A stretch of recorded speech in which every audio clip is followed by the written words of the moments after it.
Hello and welcome to Groundhog Jungle. Today we're looking at not where the wild things are. What is it called? Wild Things. Yeah, today we're looking at Wild Things. Bill Murray wasn't in Where the Wild Things Are. Although, that would have been good. Yeah, he'd have been good in that. No, we're not looking at that. We're looking at Wild Things. And my name is Alex Hillman. And I'm Matt Fleming. Hi. So, Wild Things falls into the category of those films that I rented when I was a young teenager because I strongly suspected that I would get to see some tits. And I was not disappointed. If you are a horny teenager and you're looking for that sort of thing, I turned into Roger Moore then. If you're a horny teenager, if you are a horny teenager, it's Roger Moore's Tinder. And yeah, it's good. It's good if you want a crime sort of thriller comedy type thing with lots and lots and lots, and I mean lots of twists and turns. Yes. There's about 7. Yeah, too many. And there is I too like many. 3 twists. Yeah. Other than that, I get dizzy and I go, oh, that is the twist then. There's a Yeah. really good film with did you say Mila Jovovich? Called, I think, Perfect Getaway or something like that. That's got an excellent twist sort of halfway through.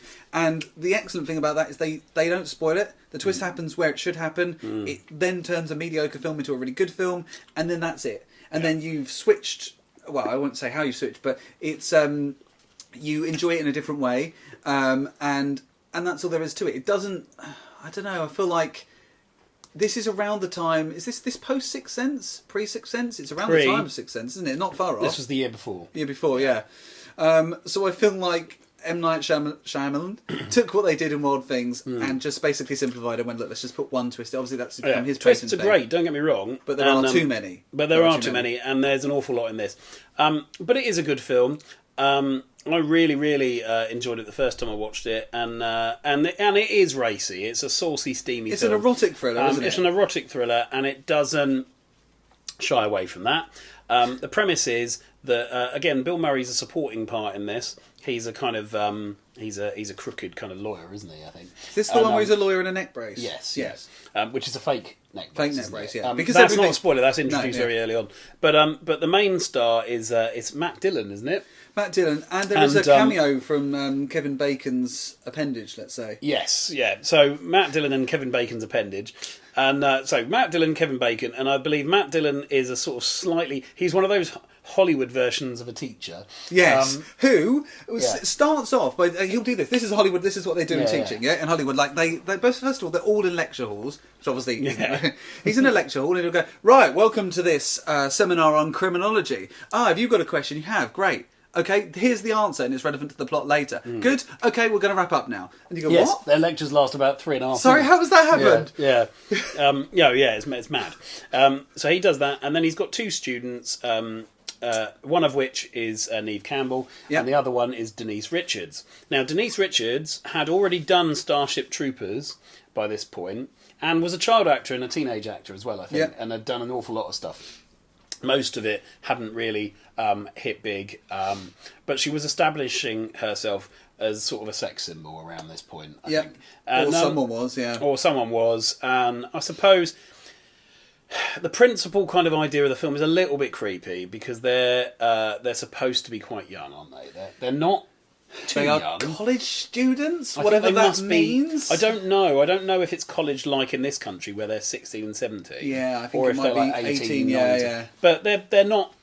In real life, Denise Richards young. must have been in her mid-20s, surely, or early 20s. Something like that, yeah. But she's got. The 3 of them are involved in a very kind of famous sex scene in which Matt Dillon just seems to be relishing it too much. Yeah, and he's really and going he sort for of it crosses the boundary of acting and sort of enters soft, porn. I mean, but it's not. But I kind of get why. I mean, I never know. I mean, I do quite a lot of stage acting myself, and the most intimate it gets usually is kissing, and that's okay. I never know how actors do any more than that. I don't know how they did that. Because how? Especially in front of a crew and lighting and a director and stuff like that. And I knew nothing about this film, but I knew about that scene. Yeah. I mean, I think someone possibly had shown me that scene on the equivalent of whatever a phone was in 1999. Yeah, it was really notorious.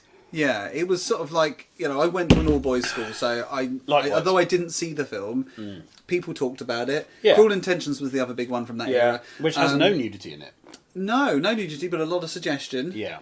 And it does have, a lesbian kiss, and there's a lesbian scene in this, isn't there? And there's certain sort of lesbian stuff. This is steamy. Campbell and Richards. And it was an era of lots of steamy films, And in that sense, Bill Murray kind of sticks out, really, because you don't think of him, you don't think of him as being in a film like this, but he's really great, and it's really nice to see him given, a role that really suits him down to the ground. I mean, he's very well cast in it. I think he reminds you that you are watching a film that is not taking itself seriously. He's there for that. He's that level. But it's a grown-up film that's not taking itself too seriously. Yeah. And it's an erotic thriller, but of the sort that you used to see. Oh, do you remember? I can't remember what it's called now, but there used to be like a TV channel called like Movies for Men or something like that. Right, yes. Or Men and Motors. Oh no, I'm thinking of particular Movies for Men because maybe whatever it was a show that like during the day used to show like horse racing, right. And then when it got to like 8 o'clock at night they'd put on a western, and then when it got to 10 o'clock they'd show a very badly made film in which there was nudity, right, and then a plot after the nudity. Yeah. And do you remember the Red Shoe Diaries? Is that the one that David Duchovny is in? Yes, it's a bit like that. I haven't seen that. Anyway, he loves his erotic sort of TV series, doesn't he? Well, he had a sex addiction, didn't he? Yeah. That's not libelous. Back to this. No, he did have a sex addiction. Oh, okay. I mean, I think he had treatment for it. Okay. I mean, we can look that up. We could just cut this. We're not talking about David Duchovny. No, we're talking about Bill Murray. About Bill Murray in Wild Things. Are we? Yeah.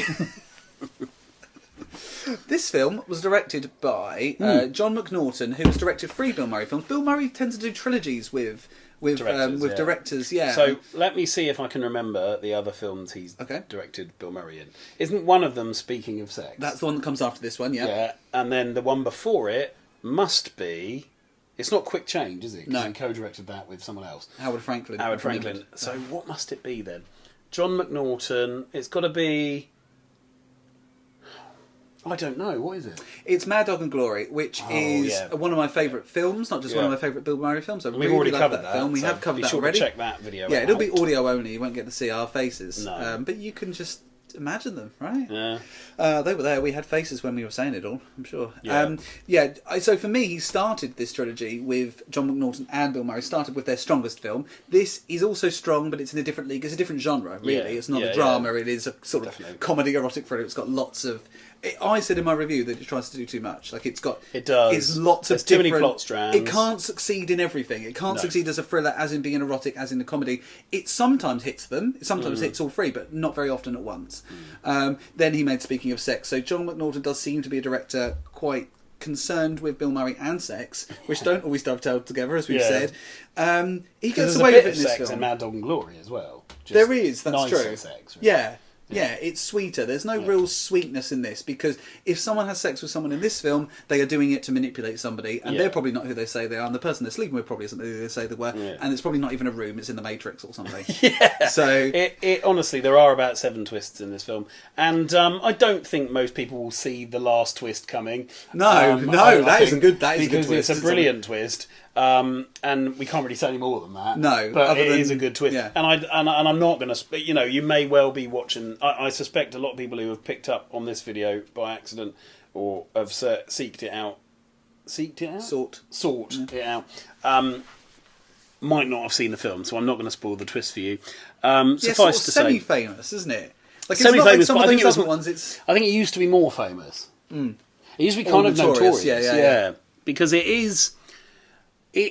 The weird thing about this film is there is nudity in it, because Kevin Bacon gets his tackle out, which I assume is his. It's not. It's a long shot, isn't it? So it's a long shot, but it has to be. Yeah, we have some issues with this, don't we? Because it's not legal to show it. Sort of, let's say, standing to attention, is it? And was it? Yes. Or we rewound it to make sure. Yeah, no, we have. You're right. He's got like a semi on, hasn't he? Yeah. Which must. Weird. I know, it is strange. Because why didn't he sort that out? I'm going to leave that there. But no, yes. He's got. So you see Kevin Bacon. But if you like a bit of meat with your bacon, then that's. Yeah.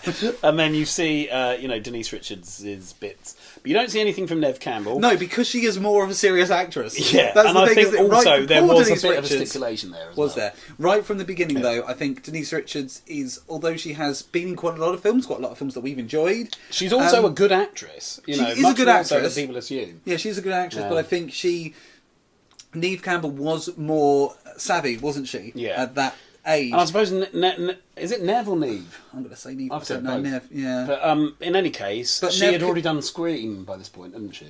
Yes. And Scream 2.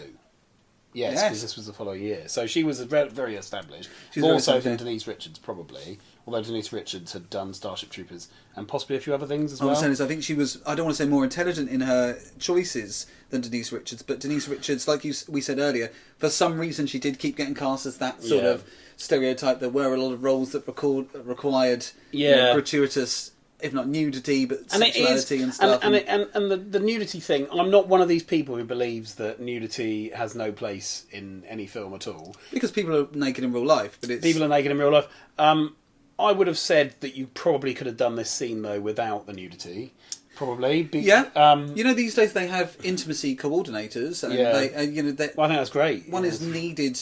One was probably needed on this set. I don't know if maybe they had such a collegiate atmosphere. Maybe they were just... Maybe it was such a good set to be on that they didn't need that. I don't know. It's weird because they're basically, to go into this scene in more detail, because it's always fascinated me, because it's probably one of the most explicit things I've seen in a mainstream Hollywood film. There's more sexual stuff in other films, but it's shot and edited in a way where there is no actual sexual congress. Do you know what I mean? But in this, there is, and I know, and don't get me wrong, there are much worse and more explicit indie films, some with actual, penetrative acts, like The Brown Bunny, and that film with I've forgotten his name. He's in, he's really famous. He works with Steven Spielberg a lot, and he's the BFG.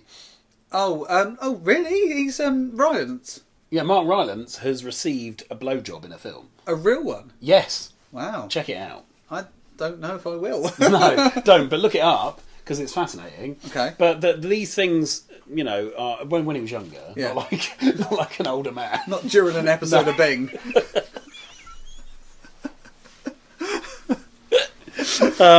Look, sex is funny, and that's what this film knows. Funny. But the point I was going to make is that there is no getting over the fact that Matt Dillon pours champagne over Denise Richards' breasts and then sucks it off and licks it off. Yeah. And was that written down? I mean, were they directed to do that, or did he just go for it? And if he went for it, did he ask her first? I've got so many questions about it. Yeah. Because having been in intimate scenes on stage before myself, yeah, I would. I remember seeing you in the stage version of this. In the Denise Richards role. I would never attempt any of that without checking it through with the actress first. Yeah. And even then, I couldn't even bring myself to ask. I think in those days, the intimacy coordinator was also the director, who would probably, I imagine so, or the second unit director or whatever, someone on set who would talk them through it unofficially. It interests me. It is interesting. The logistics and the ins and outs of it. I wouldn't rule out there being somewhere on the internet, or maybe it will be written by one of the actors at some point, as sort of blow by blow sort of account of what went on. Sorry, because there are. What was it I was reading the other day? I was reading something about that. An actress who's because Sharon Stone has done a lot recently, hasn't she? She had an autobiography out, and in it she sort of talked about how that famous scene in Basic Instinct wasn't agreed upon. She was tricked into it. Oh, really? So tricked? How so? She didn't know. Something about maybe it was something about the lining of the dress or something like that, but for some reason she wasn't wearing underwear, and she said this won't be in the shot, will it? And the director, was it Paul Verhoeven? Was it that? I don't know. Said well, anyway, she feels she was tricked into it. I don't know that much about it, but if that's true, that is of course awful, and hopefully not what would happen these days, but sad that it ever did. That when you look at that scene, Matt Dillon looks like he's having fun. They all kind of look like they're in on the joke. Don't get me wrong, yeah. I guess. But maybe people are just more liberated than I am. Maybe. No. I know what you mean. You do take yourself out of the scene and go right. What was going on there? Was it was everyone safe, I guess, and was everyone... I think they were. I think John McNaughton is a director that, though he has his flaws, I mean, I've never seen Henry Portrait of a Serial Killer. I want to. That was his first big film, wasn't it? It's quite notorious and famous, but he's known as being, it's got someone from The Walking Dead in it. Yeah. He's known for being a decent enough... Merle. Oh, really? Okay. He's the main part. I didn't know that. He's known for being a decent enough, like, sort of director, and he's making lots of points. I don't think, like, he knows that we're going to be appreciative of these points. Like, he's making a social commentary. There's a bit at the beginning of the film, and quite a few times, where you see like a lizard's eye or a chameleon's eye, and it's almost like, and then during that famous sex scene, it's like, oh, we're the voyeur, and it sort of turns us into the voyeur. Like, so I think he's making points about watching and being watched. He does that in Speaking of Sex as well. So I think he does have a sort of like, he is talking about consent, and he is talking about how the act of sex belongs to people or doesn't belong to people, and how you can own it, and how deception, how everyone's lying to everybody. When I watched this film, I'd just read an article, I remember at the time, how, I think it was someone who was, I don't want to say very feminist, because I feel I'm very feminist, but, sort of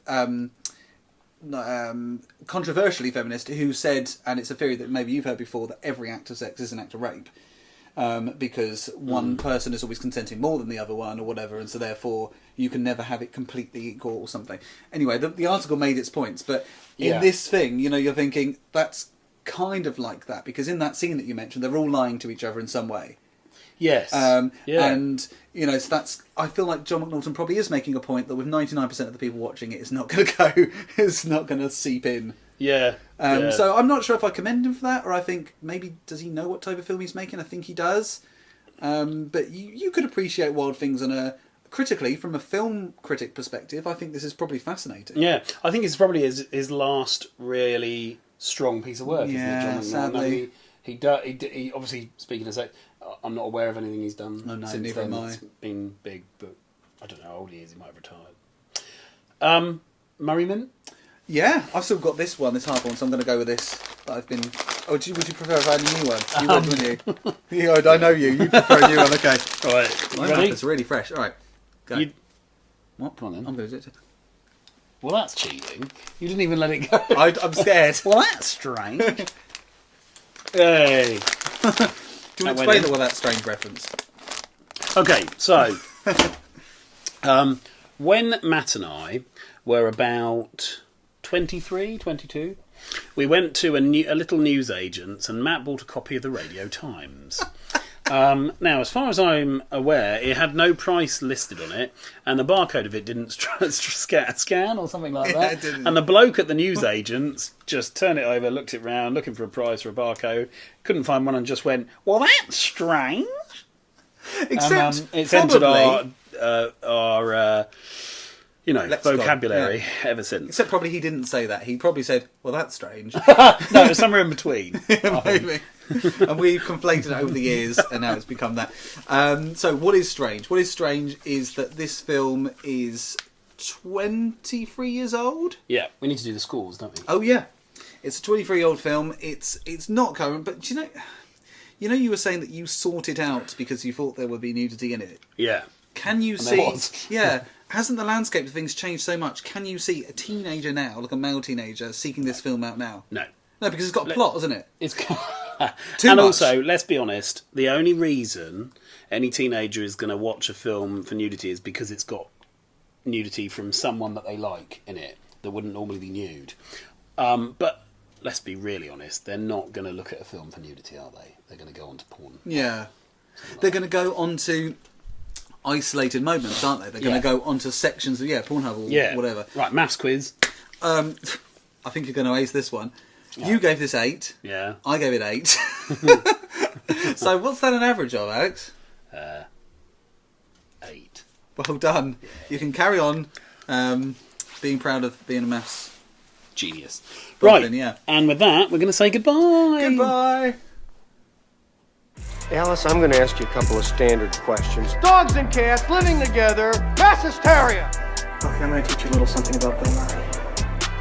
I'm very excited. I'm very pleased. I want you to get right down there. No studying.